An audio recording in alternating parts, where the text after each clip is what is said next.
Well, happy Tuesday, everybody. Really, really good to be back. So glad everybody can be in here tonight. So took a couple weeks off, had some stuff going on with work and just a bunch of things going on. But always really fun to kind of be back to be back at it. So really happy to be back. Thanks, guys, for joining tonight.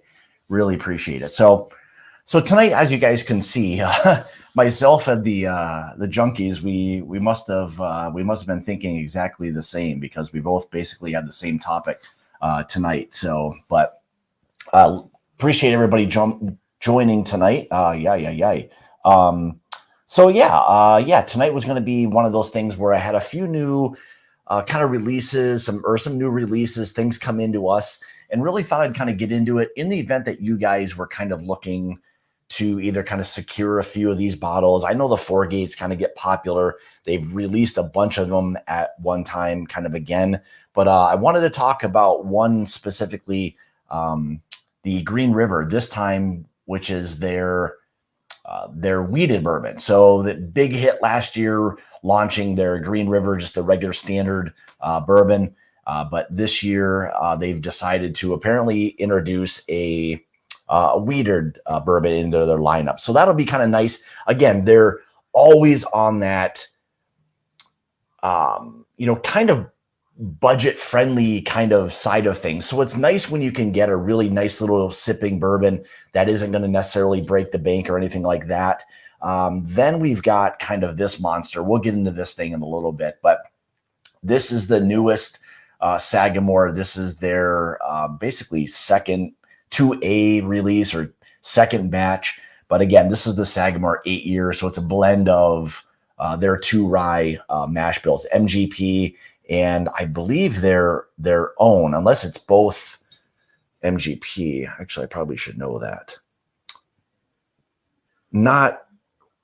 Actually it says distilled in Indiana. So I'm assuming both of those at this point are probably both MGP mash bills. So they do basically a high rye, which I believe is the 95.5. And then the other one, which is their low rye, which I think is either a 52% rye, which adds, I think, that extra layer of sweetness, complexity. So it's a really nice balance. I mean, I'm a huge fan of what it is that Sagamore is doing, and have done the review of that. Just got to get that out, get it edited. Same thing with the Green River. But before I ramble on much further, let's say hi to a few people that are in here early. Kelsey was in here. Good to see you, buddy. Always good to see Kelsey around. Let's see what else we got here. Sugar Kitty, as always, thanks for jumping in. Roy R. does cocktails. Good to see you, buddy. Looks like a few of the Mash and Journey picks are kind of landing today, which is kind of good. The Yellowstone, the Rebel, and Ezra. So I'll be interested to hear your thoughts on those. I mean, I'm obviously we're big fans of both of those, or all three of them, and but I think you guys will really dig the Yellowstone. It's got a kind of a unique, old, slightly dusty-ish kind of profile to it. So it was something I really appreciated with that one. So Marty, good to see you. Whiskey Nose, good to see you, bud.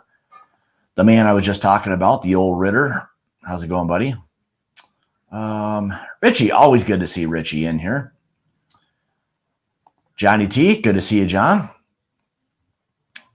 Top Dog, as always. Hopefully you guys are doing well tonight. Probably got something really nice poured, both of you. Leslie, good to see you. Appreciate you jumping in here as well. How's it going, Rebel? Good to see you. Durrell, my main man. How's it going, buddy? JG, good to see you, bud. Peter, good to see you. Nate, good to see you as well. Hey, Eric, how's it going, bud? I know the boys from 21090 will be following up here in about an hour. Unfortunately, we got a little Patreon live that we're going to be doing tonight. Just kind of give a few updates. But if you're not watching us, make sure you're watching 21090. They do a fantastic job. So what else we got? How's it going, bud? Good to see you. Benny, good to see you as well. I think I'm all pretty caught up here real quick, but if I missed anybody, I apologize. But Dougie, how's it going? Good to see you, bud. Good to be back. It was couple weeks of not doing things, and again, work, all kinds of good stuff kind of get in the way of those things. But again, I had a few of these, wanted to go through a few of these. I'm going to go through this one first. It's the lowest proof. It's a weeder, so I don't think it's going to really interfere with any of these. Now, one thing I will say is you see probably 3 of the 4 gates right here.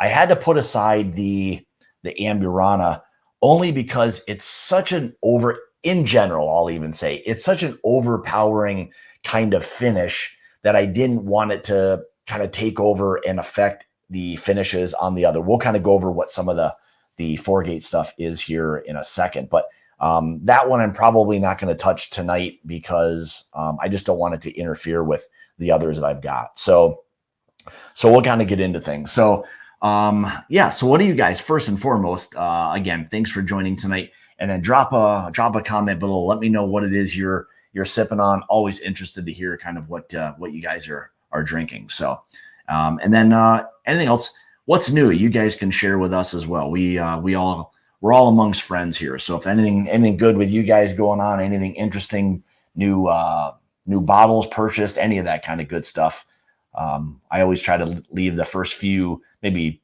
5, 10, maybe 15 minutes for you guys kind of answer some questions and things. And if by all means, if you got questions, fire them at me as well. So H2O, that's okay. You got to hydrate. So thanks, Richie. Yes, definitely hit the old like button, subscribe, all those good things that the YouTubers say these days. So, all right, so let's get into this one. So Green River Wheated Bourbon. So this, I believe, if I remember correctly, is a 21% wheat. So same mash bill as their regular standard, just replacing the rye with the wheat, or excuse me, replacing the wheat with replacing the wheat with the rye. So, but yeah, so they both are standard mash bills from that standpoint. And again, I think at it right around that $35 price point, man, it's just a kind of a hard brand to beat if you can get it. I know the distribution of it isn't necessarily the greatest, but if you guys are in one of the states where they do distribute to, and you can find it for that $35 price point, I would encourage you to try it. So anyway, I'll keep an eye on the chat. Yes, you are correct. So 70-21-9 is the wheated mash bill, which is identical to their standard bourbon as well. So, well, geez, can't go wrong with the old Sazerac. Geez, that's always nice. Oh, Sazerac rye old fashioned. All right, cool. All right, very good. What else we got here?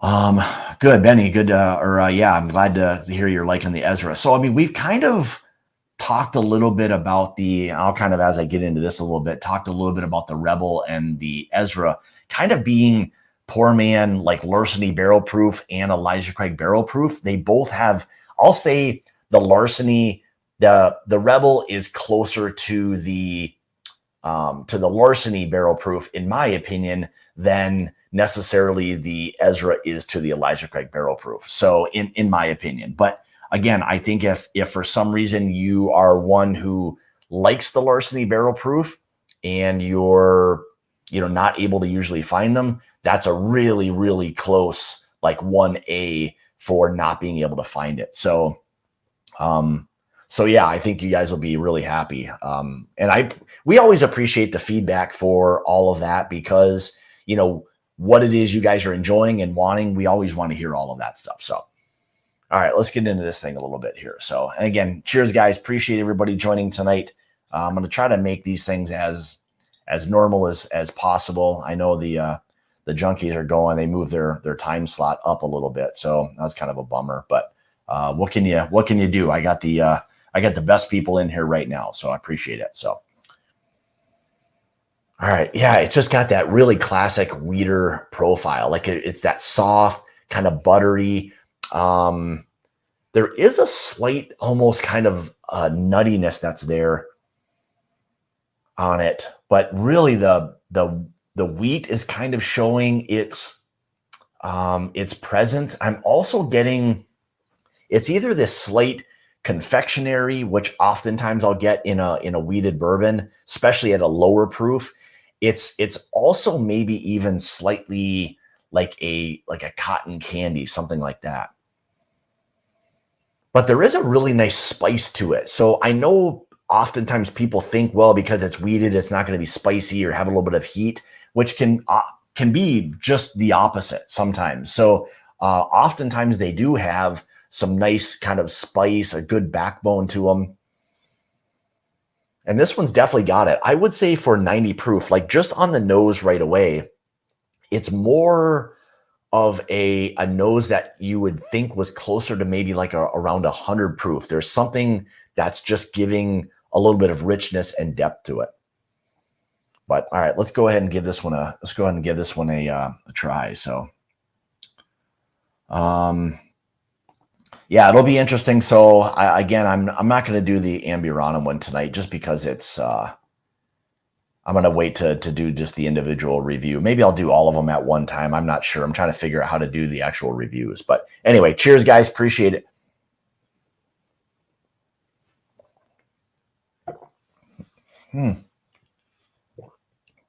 So same thing. Even when I did the review, my initial thought was there's a great spice to it. It drinks above that 90 proof point.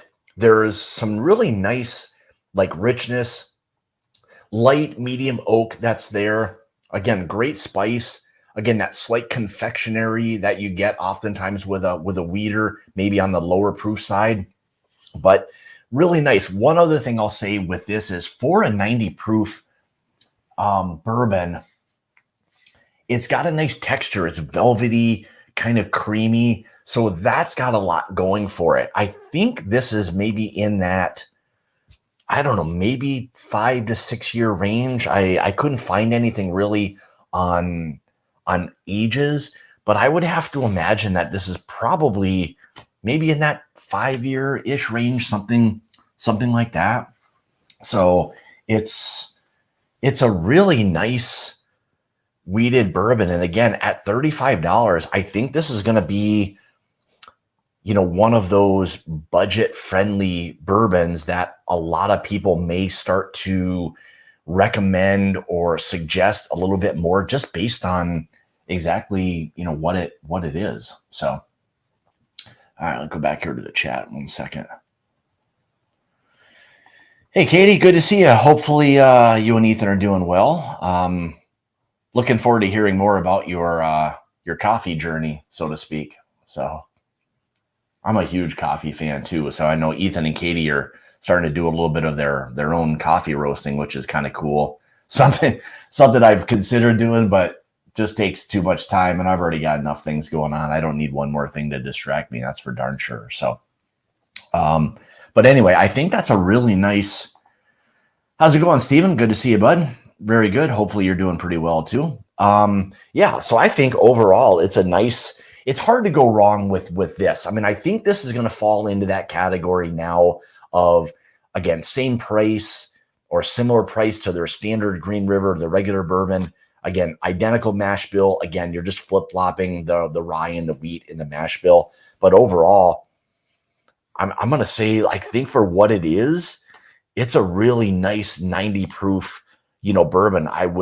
What I wish about it was there was a little bit more availability. Now, again, I know there's a lot of places you can probably buy things online, but it's the only thing I think that's going to hold this back, and probably did a little bit more on the regular Green River, is just the overall availability until they can scale this up and get this out.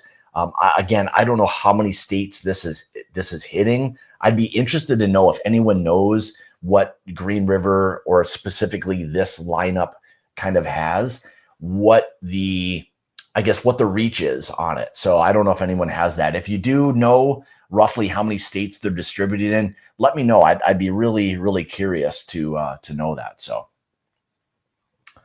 all right, what do we got, Kelsey? So couldn't agree more with the union leaders can come across, but yeah, it does. There's a really nice kind of little bit of a backbone, not an overly long finish by any means, but you're not gonna, you don't really expect that. I mean, I think for any of us that are in here now that are, sipping on a 90 proofer, at that point, you're just looking for something that's got a nice little bourbon profile. It's not going to blow you away.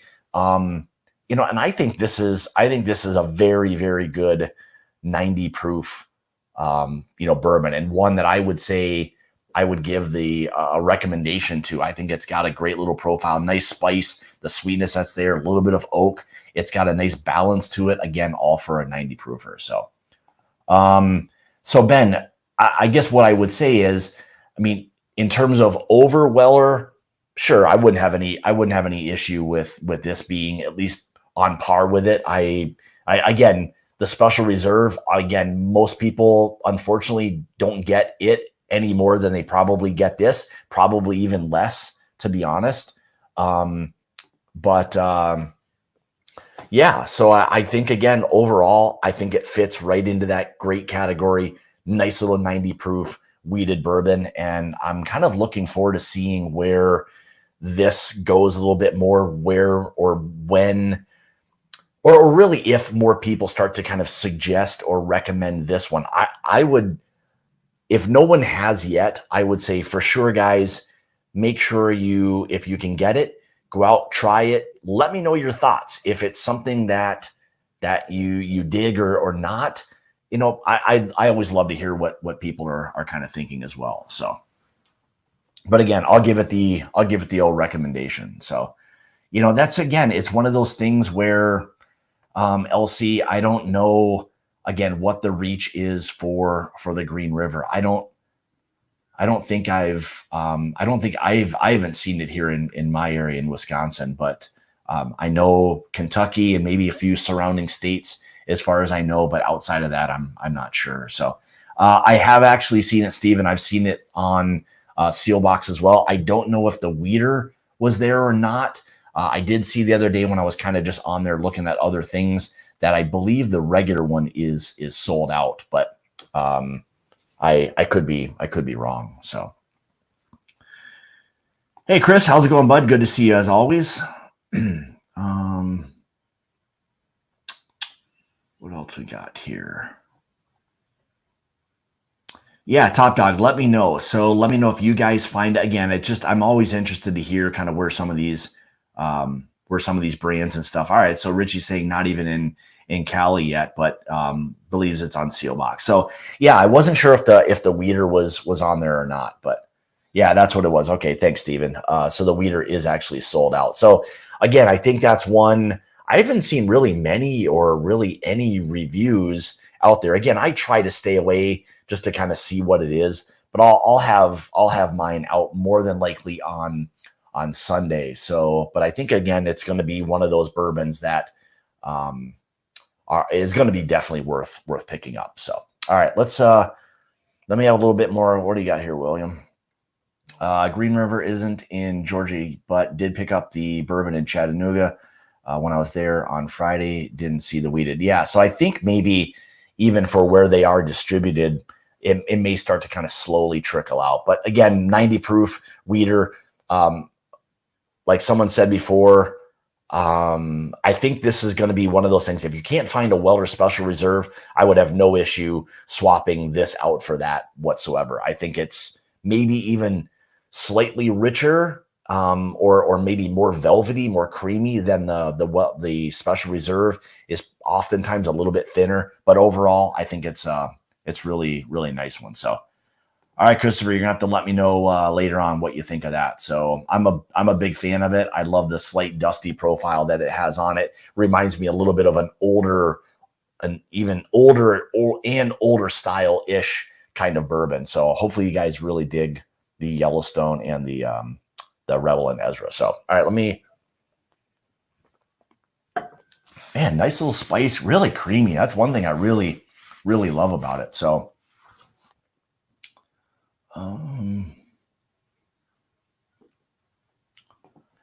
Yeah, so I would agree. So that, yeah, Blue Note is doing a lot of Wheel Horse, kind of the same thing. So if you're not able to find the Green River, same type of thing. I'll tell you what, some of the Blue Note and the Juke Joint, some of them, man, I don't know what it is about it, but it just, again, I don't know if it's because it's at a higher proof that I'm not really digging it, but I don't know. It isn't necessarily doing it for me. So I don't know, but hey, to each their own.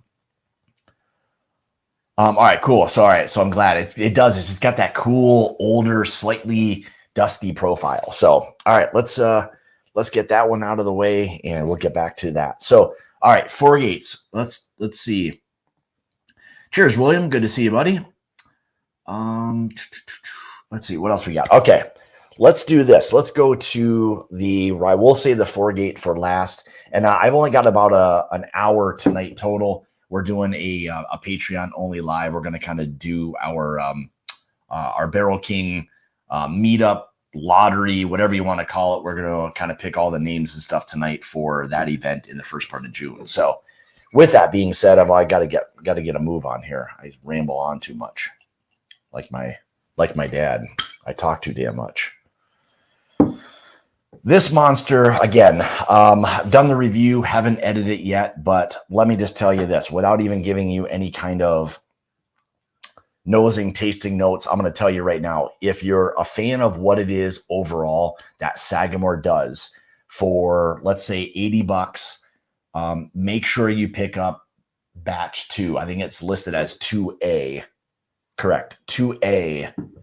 So if you're in the store and you see 2A, make sure you are picking it up. It is maybe one of the best ryes I've probably had this year so far in 2023. It is absolutely fantastic. So those 2 mash bills, again, the classic 95.5 and then a 52 or 53% rye mash bill that is blended to create this rye whiskey. And what it is that Brian and his team do at Sagamore, I mean, I've told him a lot that, he does a absolutely incredible job. So again, kudos to them for putting out another fantastic rye. The cool part about this one is, so the first one they released as a distillery only bottle, I believe. And this one now with the blend that they've got, and I'm assuming more stock that they're able to put together. And again, with an 8-year age statement, we all know the minimum age in that 8 years. So there's more than likely some older whiskeys in there. But what they're now doing is this is going to be distributed to essentially everywhere they're going. So that's really awesome to see that they're really getting out there to the masses. And it's, I'll say, even more about time, because it is one of those brands that I think still flies too far under the radar. What they do is absolutely fantastic. If, in my opinion, if this was something from Kentucky, maybe even, I'll say Indiana. Now, again, it is Indiana, but in terms of overall brand recognition, man, they're just a great company and produce some great whiskey. So, all right, let's see here. What did Captain say here? Have you reviewed the Maryland rye? Are you saying their actual rye? If so, I've got a new one somewhere around here. I think it was the new, maybe in terms of the bottle and bond or something. Actually, there's something else I know they've got one that they released of their own stuff, and I've got to actually get it done. I have not. So I've tried it. And again, I'm a fan of really everything that they do. Now, again, based on their finishes or their bottled and bond, whatever it may be, again, you're going to get some slightly different profiles. But again, I appreciate a lot of what it is that Sagamore really does. Oh, man, it just always has this richness and depth. And in my opinion is this time they've stepped up the game a little bit more with this. It's more, I'll say, it's richer. There's much more heavy fruit, almost to the point where it's overripe, because it's a really deep, rich, heavy red fruit, leaning more towards that like cherry, maybe even like a cherry chocolate, something along those lines. Nice kind of like oak and leather notes on this one as well. So thanks, Terrence. Greatly appreciate it. Thanks, buddy. Thanks for joining tonight as well. Yeah, it just got that really overall balance of sweet, spice, leathers, tobaccos, fruit. It's everything that I think we as maybe rye drinkers, and I would even go beyond the fact that if you gave this to a lot of people, we'll get into this a little bit more, that maybe say they don't like rye, this might be one you could trick them with. I don't know if that's the case, but man, I'll tell you what, this one's going to give a lot of rye whiskeys this year an absolute run for their money. So let's get into this a little bit. I kind of rambled on a little bit enough about this one as well, but I'll give you some tasting notes on this. So cheers, guys.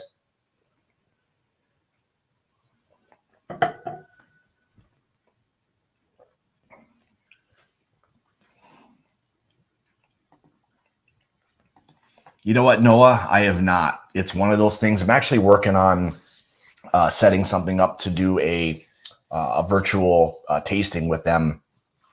And when I was talking to Justin, he was talking about including that in the flight. So we'll see if that happens. Hoping to maybe do that in May sometime. So that would be great. So usually offer up the virtual tastings to patrons only, but I think there's Driftless has got a lot of really nice traction. So I'm hoping if people are really kind of digging what a lot of the single barrels and stuff have been, they'll really be interested in a lot of other things that Driftless has kind of going on. So, but no, to answer your question, no, I've not tried that. So it'd be interesting to kind of get into that and see. I probably need to get back up there and talk to Justin and the team. So,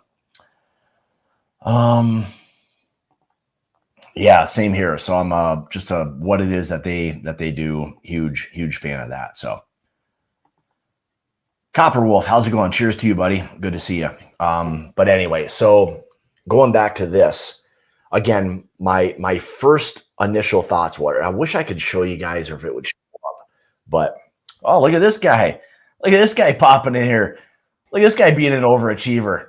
Look, he said he was going to come in about the last 30 minutes. Like he comes in almost like right on time. But speaking of Sagamore, this was very fitting. You seem to pop in. I saw you just released your Sagamore video. So if anybody wants to see a nice little review of what it is I'm talking about right now, you can check out this fella here, the Mash and Drum. He does a pretty darn good job, I'll say. You're drinking that right now?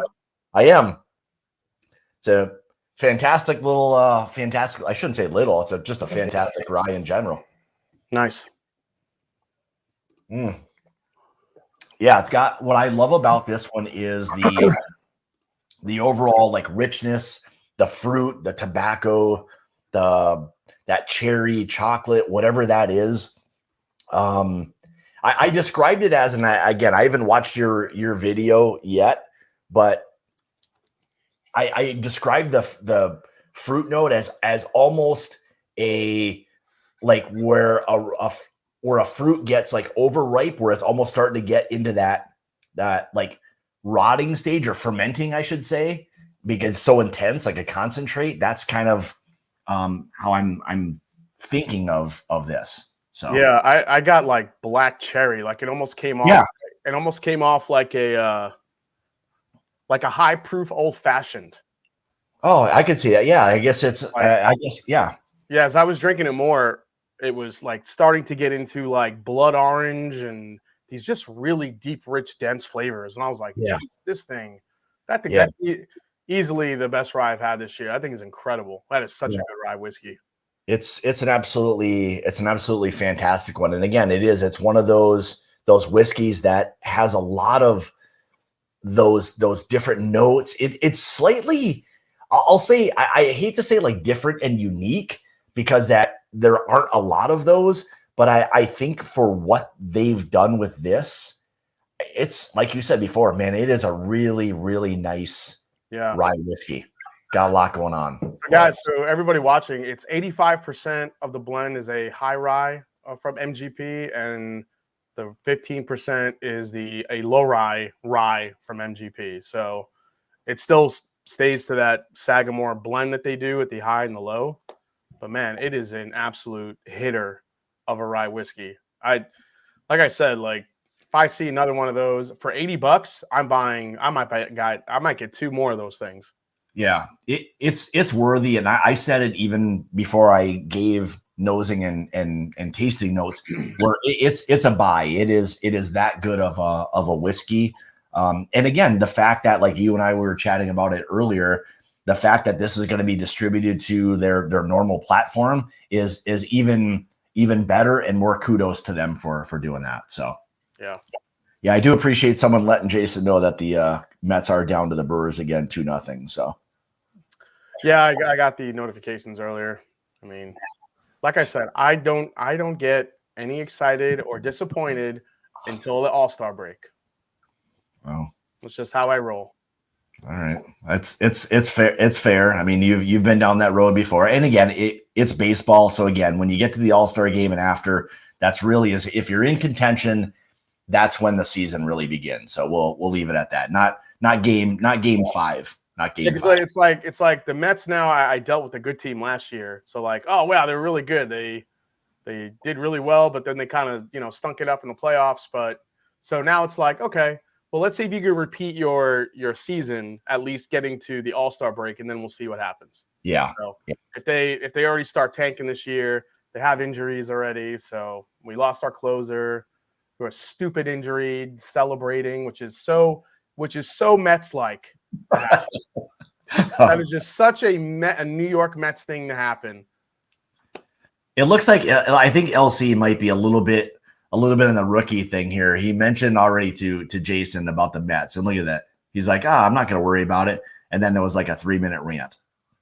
Well, I'm just saying, like, there's already Mets things have happened like this year already.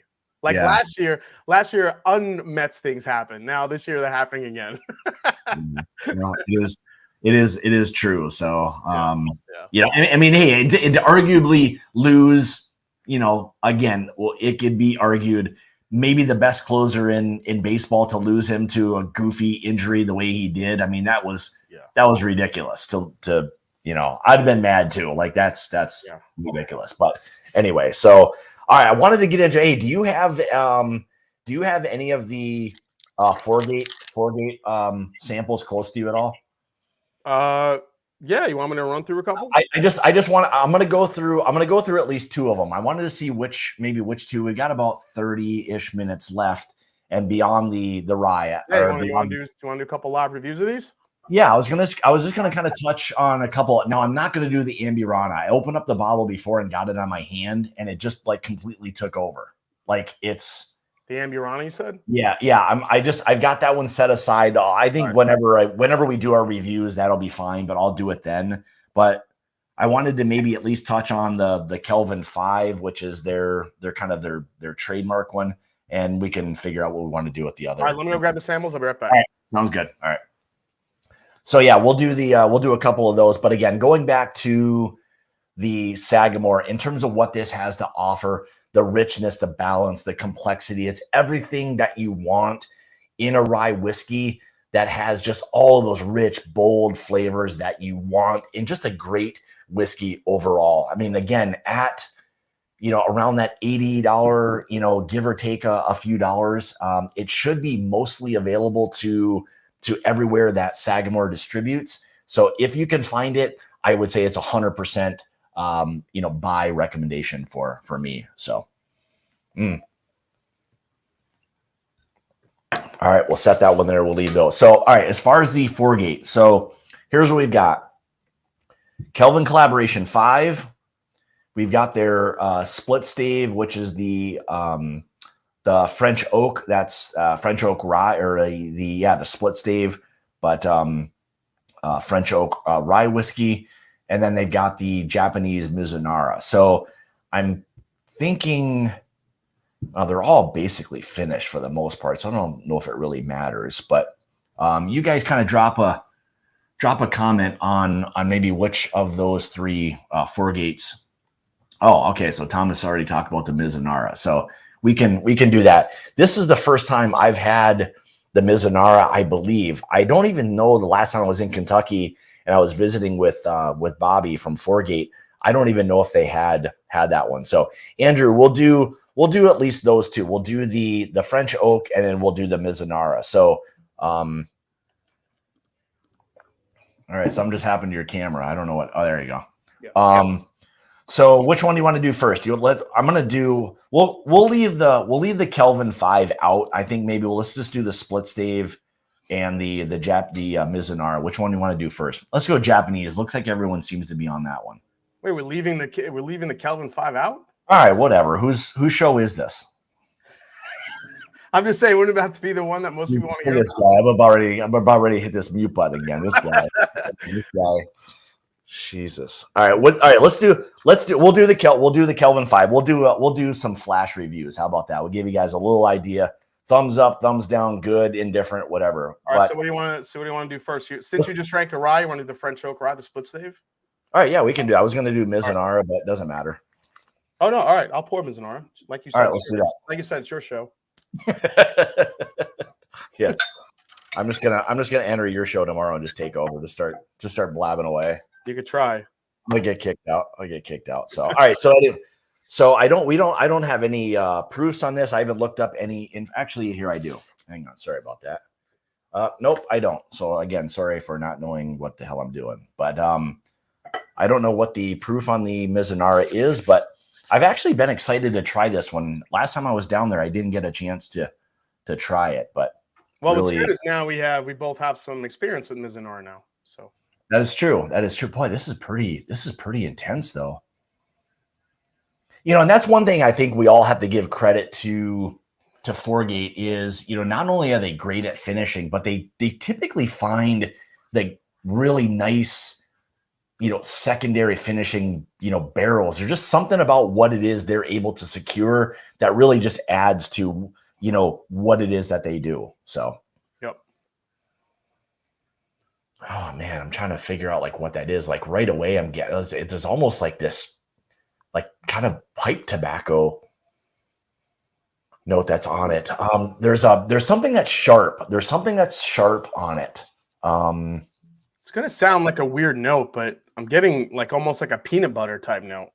Oh, peanut butter. Okay, I could maybe see that. I don't know where that's coming from, but yeah, I'm getting this like more like an earthiness, like a pungent tea or something like that. There's something about it.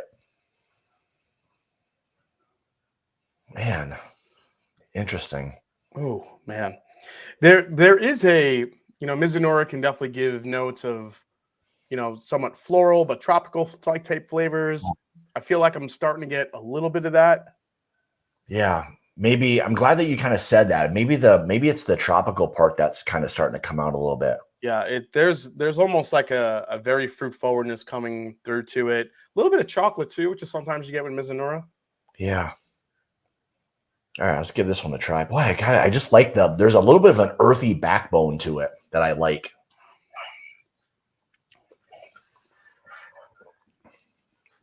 Oh, okay. Yeah, the palate is Mizunara, man. It's like savory, it's sweet.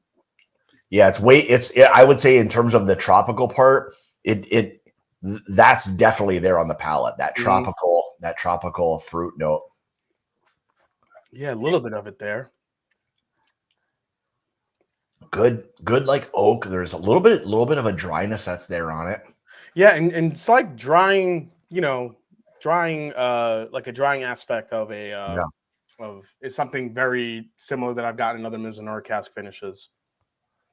What about a little bit of dare I say, I'm not even gonna say citrus, that apple's it should be a goddamn citrus, but I'm not gonna get into that. But there's a little bit of that citrusy kind of note to it. Again, maybe that's that sharpness that's coming through on it. This is really opening up now. I'm getting apple cinnamon. Mm-hmm. There's almost like a what's that note that always comes through? Like sandalwood type note that comes through. Very Yeah, I could definitely see this one. Like I would say, like already, like you said, opening up, and that's probably one of those things that this is one that would definitely have to sit down, pour a nice, ounce and a half or so. There's a nice like pepperiness to this too. You getting that? Like how Yeah.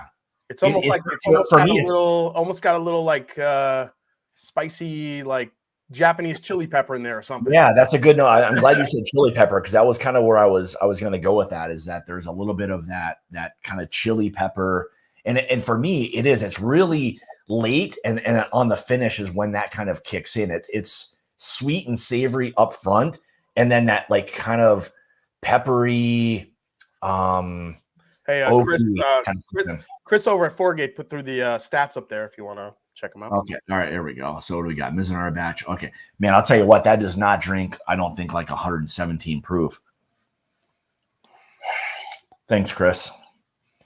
It's a very light Mizunara finish to me, which I don't mind. Foregate seems to know exactly when to pull the casks. Yeah. When they're ready. I've never had a finished whiskey from Foregate that has overtaken the bourbon, although the Amburana might break that trend. Yeah, I had to kind of like, and I mean, I can leave it. I guess we can leave it for last just to see what it was. But man, I don't think that's the fault of Foregate. I just think that's inherently what you get with Amburana. I think JG kind of nailed it. This is a little bit of a spicy meatball. There's a nice spice and oak that just kind of lingered. Like that spice is just sitting there as much as I can remember on a whiskey, to be honest.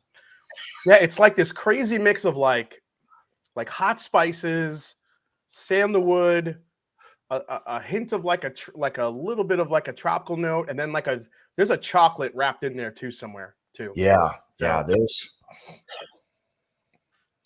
It very much falls in line with other Mizunara finishes I've had. However, this has way more spice on it than I've ever had with a Mizunara cask. I would agree. Like I don't remember having one that's been this spicy and maybe even that kind of spice. There is that little bit of a chili pepper because of how it lingers as long as it did. So this is fantastic. It really is, and I would say just consistent with what it is that Foregate offers. Generally speaking, lots of really nice finished whiskeys. But I can guarantee you this is a bottle that if you're a fan of Mizunara, I think you'll really enjoy this.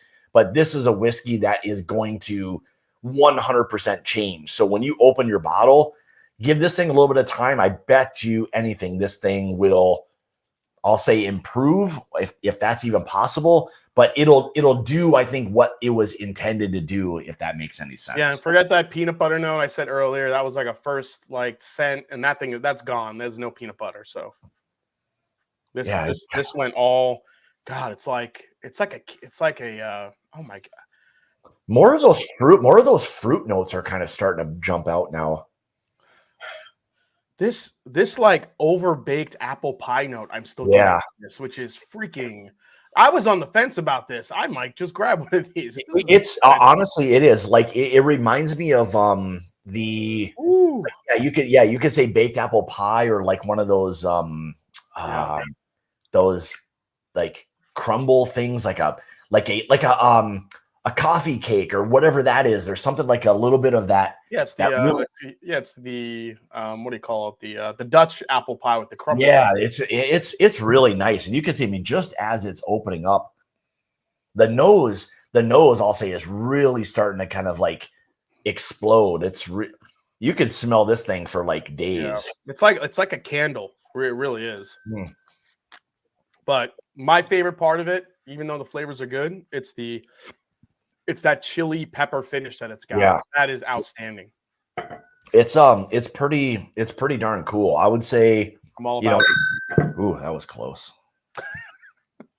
I don't know, that Glencairn wobbled as far as it possibly could go and came back and didn't spill. That was pretty good. All right. All right. So what do you want to do next? Let's do the split stave. Let's do that. All right. Let's do the split stave and see what we got. I can like get a little bit of water here. All right, Chris, give us the stats on the split stave, buddy. Love the idea. I mean, always love the idea of the split. Love that Chris is here, by the way. This is awesome. Yeah, it is awesome. Thanks for jumping in here. Appreciate it. So it was probably my great thumbnail that got him here. Your thumbnail was righteous today. Just saying. Did you like that? Not bad. Not bad. Not bad. I'll take it. I'll take not bad. That's pretty good. Not bad. That's pretty good coming from the guy who does all our stickers. I'll take not bad. Not bad. Oh man, that's like that mint, that Andy's Candies note is kind of coming out in it. Yeah, this immediately hits you as a rye. No bones about it. No. Now, French oak, I'm a huge fan of French oak. So I look for that spice in French oak on the palate. We'll see what this brings. But on the nose, yeah, I think you nailed it, man. Andy's Candy right off the bat. And there's a nice char. There's a nice char note to it. Like there's something about that. Again, I think with that French oak, there's that layer of that like marshmallowy kind of sweetness. But man, there's a nice little bit of char on that. Chris, what's the age on this? Because I'm getting a little bit of like a rye bread graininess on it. At least I don't know if it just has to sit out a little bit. Yeah, mine is coming off very like rye bready. I bet you this has got some age to it. I mean, normally, they've been having really good ages on these. I'd be surprised if this thing was less than 7 or 8 years old. Yeah, Gate released everything at once. Are they trying to get people broke or in trouble with their wives? I don't know. Yeah, I mean, you got like, in terms of like what we've got, it's like, geez, we got like $1,000 in terms of bottles of whiskey. So, how's it going, Henry? Good to see you. Love the 8-year-old Sagamore finished about half a bottle in 3 weeks. Yeah, dude, I could see why. It's really easy to drink. In my video, I compared it to Thomas H. Handy, and I actually think if you were to, the one thing Thomas H. Handy has on the Sagamore, that it has like that funky like oak note to it that makes it seem a little bit older than it is, which is what I think makes Thomas H. Handy such a hitter most of the time. But Sagamore, I think from front to back just has that dense like flavor. Yeah. So yeah. I mean, this thing does. I mean, it's really stands out like a sore thumb. I mean, it's big and bold, and it's a beautiful. I'm getting a lot of rye bread on this. Yeah, a little bit. I mean, again, I'm coming off a little bit of a cold that I had that I was fighting through over the weekend. So I don't know if my nose is coming. My nose is pretty sensitive right now. It's starting to come back, but I mean, standard 95.5. So I mean, I can't. It is a blend of barrels with a minimum of 7-year rye. Yeah. So I mean, we're not talking about like young whiskeys or anything. So especially for a rye. All right, let's give it a go. Yeah. Man. All right, let's get.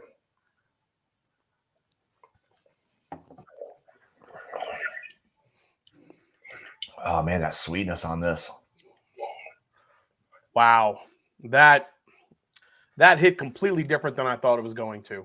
Boy, it's dare I say smooth, it's creamy is what I'll say. Yeah, you just took the word. That is probably one of the creamiest rye whiskeys I've ever tasted. Man. That is super creamy. I don't know about you, but like, are you getting like a lot of like orange on this? Let me get another sip here. Boy, I'm getting like like what happens on like old MGP ryes where I get like this nice hint of orange on it. I get a ton of mint. I'm still getting like that rye bread note on it. And then I could go with like a little bit like an orange marmalade, but not as sweet. Yeah. But not getting sweet. Yeah, not an overly sweet. But that French oak finish, man, comes in.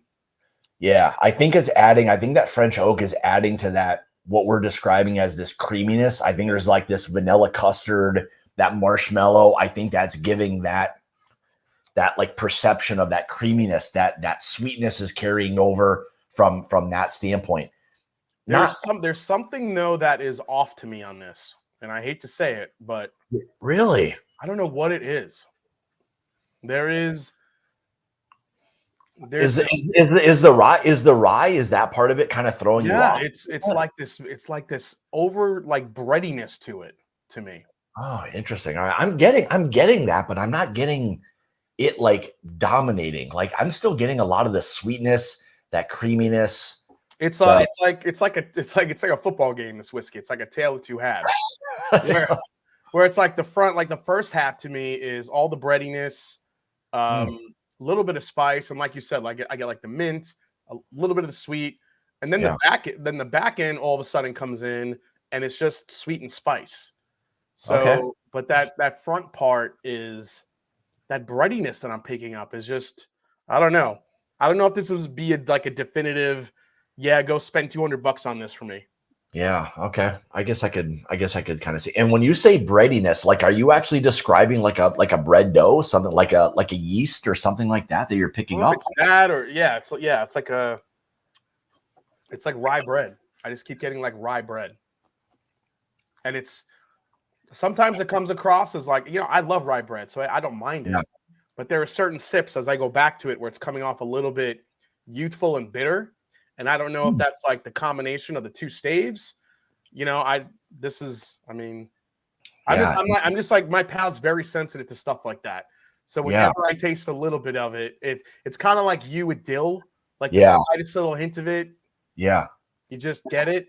I don't know. Like the Japanese Mizunara, I'm almost at like buy that one. Because that's a really nice one. I even like it from the standpoint of like, we're just tasting off a little small sample. I think as that whiskey opens up and you take your time with it, I think that Mizunara, that will get even better. So, this split stave one has got me for pun intended split. I'm not really sure where to go with this one quite yet. Yeah. All right. I guess we could let that one kind of like, I think again, we'll open up and let that open up and it's probably good. So, all right, let me. Oh, JG just poured the Bougie Nights too. He says it's really good. Which one, Jay? The Ezra or the Rebel? I saw a post from Durrell. He poured the Rebel. He absolutely loves it. Man, I'm telling you that, like, I keep saying it over and over, for anybody who can't get the Larceny Barrel Proof, and I think honestly this year so far the Larceny Barrel Proof is maybe some of the best ones they've released. I'll go out on the limb and say, like, it is a poor man's Larceny Barrel Proof. If you can't find it and you were lucky enough to get it, it had very, very similar profiles. When I kind of went through them, I didn't do a comparison like on a video, but I did sit down with the Larceny Barrel Proof and the Rebel. Man, they are very similar profiles. That strawberry note really came through to me on both, which was like, man, this is kind of locking this thing down in terms of what it is. So, yeah, I mean the Rebel, we called it strawberry smoothie because of that heavy strawberry note. You know what I really hate, which annoys the shit out of me? What? Is when you like wash a glass or you like somehow throw one in the dishwasher and then you use it for you're nosing it or something and it smells like your dishwasher. Yeah, I see. Yeah, I get it. It's like that. It's like that clean note that you get. I'm like, it's so annoying. All right. So did you pour Kelvin 5? I did. I'm spilling this shit all over now. All right. So Kelvin 5 is a 7-year, 74% corn, 20% rye, 5% malted barley, an 8-year of the same mash bill, and a 9-year with a mash bill of 78 corn, 10% rye, 12 malted barley. It was then finished in Australian Mariposa Sherry and Añejo dark rum casks. 117 proof for this one. Yeah. So not only an interesting blend, but we have an interesting use of cask finishes here. So I would say, like, overall, and Chris can probably elaborate on it a little bit more, but that's maybe one of the more unique, if not the most unique, of the Kelvin collaborations so far in terms of what it is they're doing. I was a huge fan of the collab 4, which was the Burai last year, which was incredible. This is more of a straight up bourbon. Man, that thing is oily. And really, out of the two finishes here, I'm getting mainly, which is surprising, the rum. Yeah, I would say the rum is standing out, man. Rum is a dominant type of thing. Like, rum is one of those things that stands out. That tropical note is definitely coming through. So, Chris, I'm just looking at Bourbon Outfitter. It says it's a 7-year, an 8-year, and a 9-year. Is that accurate on the website? So is it a blend of those 3 years? I'm just going off of what I'm reading. Yeah, right here he did. So he just said 7 to 9 years. So yeah, you kind of know with that 117 proof. You know, and again, like we're giving you first impressions. Like, you know, these are, again, when you guys get bottles, if you decide to buy them, I mean, these things are going to open up and take your time with them. But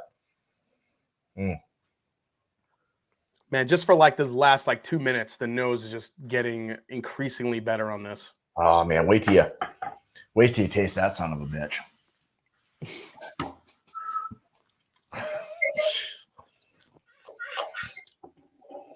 Oh, holy hell. It is. I wouldn't say it's dominant on the rum. The rum influence is there, but it's finish forward. I'll say that. Yeah. I think the finish is really prevalent on the palate. And I think depending on who's drinking it, all palates are different. So I think depending on who's drinking it, he's either going to pick up more sherry or more rum, but I think they're equally powerful.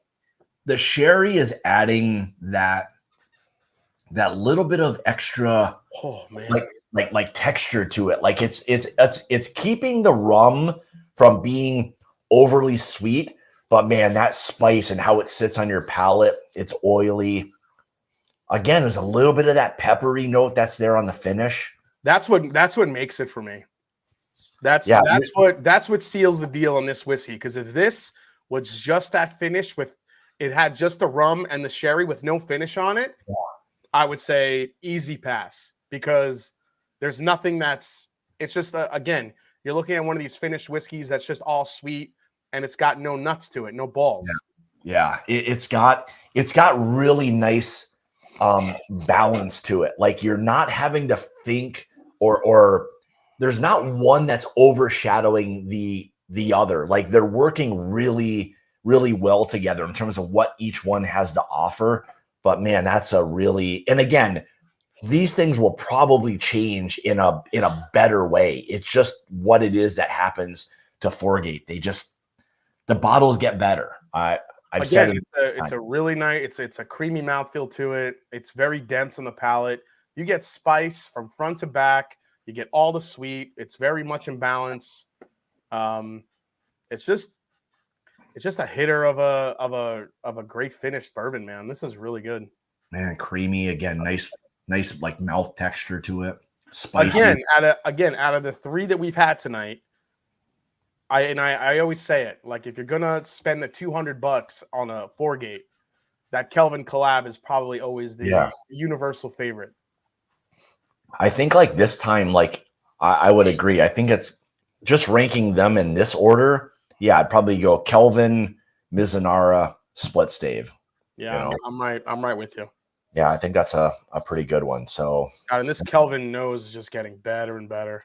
And that's the thing. I think just, again, as these open up and they sit in the glass, and it's just a fantastic whiskey. I mean, for your $200, again, we understand it's a lot of money, but if you're going to buy one of these or 2 of them, like we just kind of gave you our loose review of what these are, but man, that's a pretty damn good whiskey. The nose is coming off like rum soaked raisins.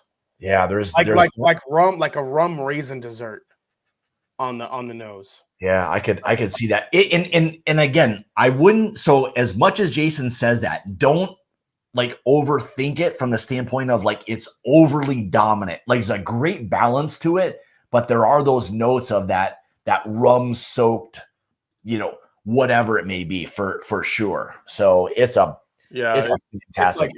It's rum raisin ice cream in a glass. But again, just like to reiterate what Scott said, Foregate never overdoes anything with the finishes. It's not like you're drinking a Good Times or some bullshit. No. They well done finished whiskey. It's 100%, and that's the thing. Their finishes are oftentimes anywhere from 25 to maybe 45 days. Like they don't finish things long.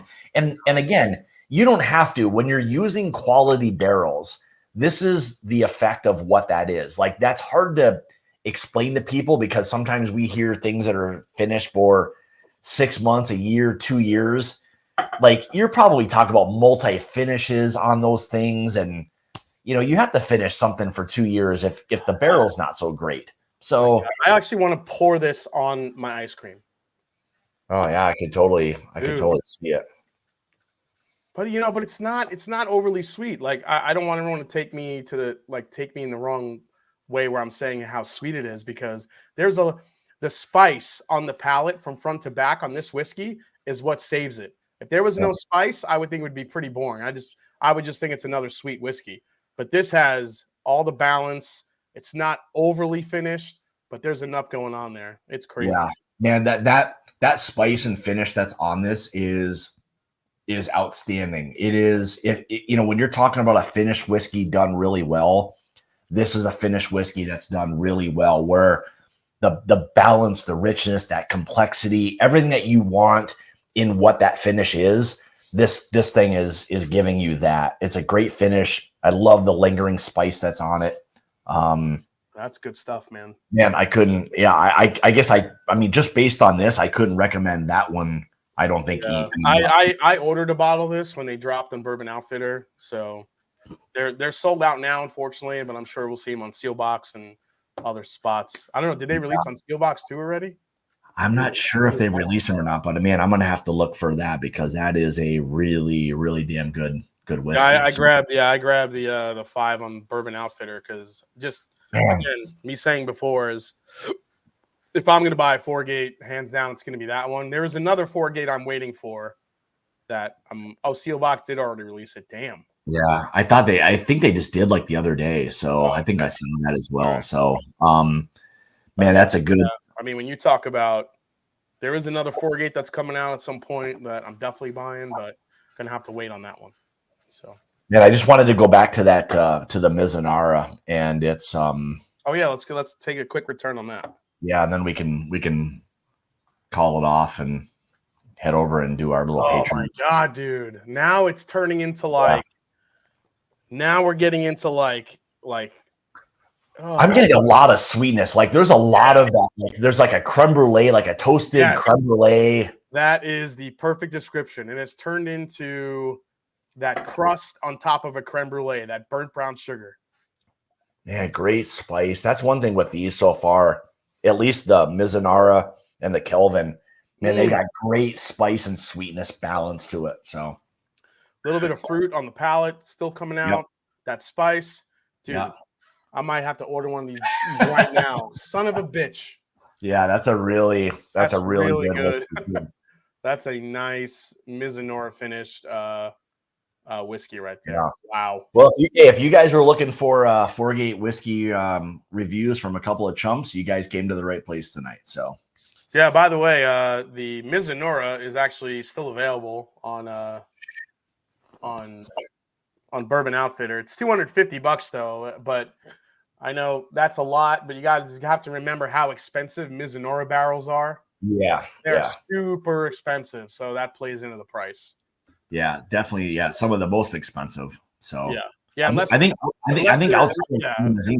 unless you're a Japanese whiskey maker and you're constantly using them, to actually buy one to use as a finishing cask, it's super expensive. Yeah, man. Well, those are good. I mean, and again, we didn't. I don't think we gave enough credit maybe to the split stave. And again, I think that's a little bit more kind of, I don't want to say traditional, but that's similar kind of to what they've done before for the most part. So if you're a fan of the split stave and what those are, then you'll probably like it. I know Jason was saying he was getting a little bit more of that rye bread note on it. Yeah, that one's not hitting my palate right now. I don't know what it is. Yeah, I'll have to revisit it, but I'm not digging that split stave. And that sucks because I love French oak, so I'm not really sure what's going on with it. And I'm getting a little bit more of that like mint Andes candy note or whatever that it has, but all right, so we'll read this one here. We'll wrap it up, and then we'll get over to our Patreon only. So yeah, we'll see if you guys were patrons of either myself or Jason. You guys could come over and hang out. We got we're doing our Barrel King. What are we calling this? The Barrel King Community It's the Barrel King Selection Show. Yeah, I'm kind of representing a little bit here tonight with my Barrel King shirt. So, Yeah. but all right, I'll let you finish up. I'm going to go over there and start the stream. All right, sounds good. Send me the link too. All right, cheers, guys. Cheers, chat. Thanks for hanging out. See you, bud. See you, bud. We'll see you in a few minutes. So anyway, so as you can see, we kind of touched a little bit on a few of what these had. Again, we'll real quick. So the Green River, I'll say is a buy from a budget friendly 90 proof weeded standpoint. Fantastic little whiskey. You kind of know what it is you're getting with that one. So I would definitely give that a buy recommendation. Excuse me, from that standpoint. So for what it is, if you can't find the Weller Special Reserve, that's a very close, if not, in my opinion, even better. So, and then the Sagamore 8-year batch 2A, man, it is a incredible rye whiskey. So fantastic whiskey. Again, I'll give that the old buy recommendation as well. And then the 4-Gate, again, I get it with the price on these. People have to be selective in terms of what they're getting. In my opinion, I think kind of like Jason and I kind of discussed a little bit, the Kelvin Collaboration 5 they